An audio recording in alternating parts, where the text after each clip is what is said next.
Victims of human trafficking are to be offered sanctuary in a new refuge in Devon, one of the first of its kind in the country.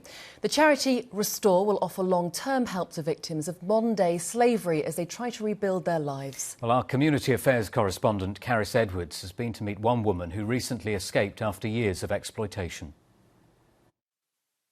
Eva is a victim of modern-day slavery.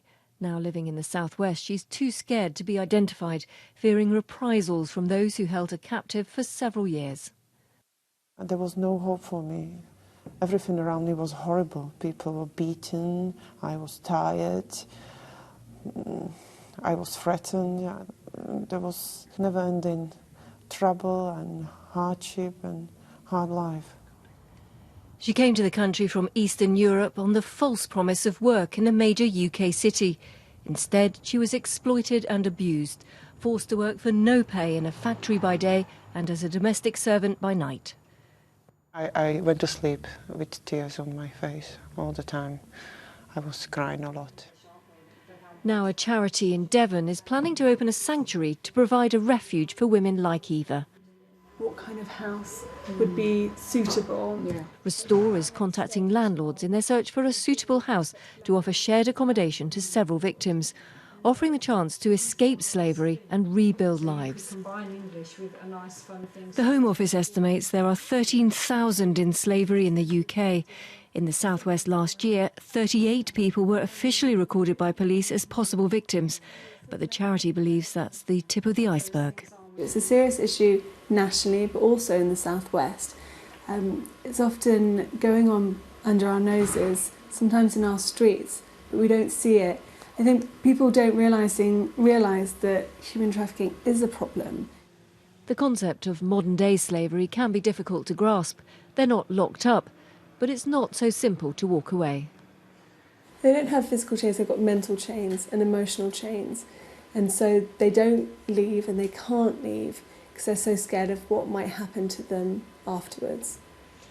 Earlier this year, the Modern Slavery Act was brought in to improve protection for victims and to give police new powers to bring offenders to justice.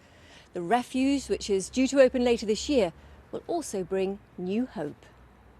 It took me a while to recover, but I can smile now. I feel better. I can live a normal life. Wow. It's a great thing. Thank you. That report from Caris Edwards. Well, a short time ago, I spoke to the former Devon MP Anthony Steen, who now heads up the Human Trafficking Foundation specifically to tackle the issue. I asked him what more he'd like to see done to deal with modern-day slavery. There's a pull and a push factor. The pull factor from many Eastern European countries is the thought of going to Western European countries that can offer them so much more than they can get in the East, and jobs and a future. They therefore get hoodwinked and kidded by traffickers who are not gangs. They're usually next-door neighbours or members of their family, some distant relatives, to come to Britain or to France or Germany, Spain or Portugal for a better life. So they get hoodwinked into thinking they're coming to do a respectable job. It's not till they arrive they find they are abused as domestics, or they're in sex slavery, or if they're men, they're working for nothing in the fields of Britain.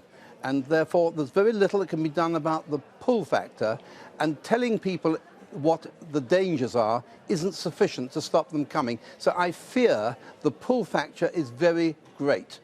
We've heard tonight that much of this is going on within our communities here in the southwest, but largely hidden. Many people don't know it's actually happening under their noses. What should people do to try to recognise this issue and bring it to the attention of the authorities? Well, look, modern-day slavery is different from the slavery in the 19th century because it's hidden and difficult to detect. And unless you go knocking on doors and saying, excuse me, is there somebody here who shouldn't be here, you're not going to find them. The problem is actually locating traffic victims, and unless they come forward, unless they're found, unless they volunteer, unless they come forward, nothing much happens. A girl in Paignton about 5 years ago, was trafficked from the Czech Republic, found herself in a brothel when she was going to be a gymnast in a hotel in Paignton. She was hoodwinked, she was trafficked, but she didn't know it until she found she had to be in a brothel. She escaped 2 days later and raised the alarm, and the police were absolutely excellent in trying to cope with the situation. They prosecuted the traffickers. But let me tell you the problem. Only 21 traffickers were actually convicted last year, even though 3,000 victims were found.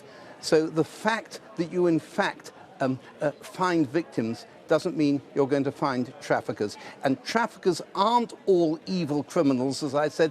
They're all part of a network, and many of them come from their own countries and live in this country and traffic them into Britain. So it is a very difficult thing to detect and find unless the victim comes forward. And many of them escape, but many of them don't. The police estimate in Britain there could be as many as 20,000 a year, but only 3,000 are found. OK, we must leave it there. But Anthony Steen, thank you very much indeed.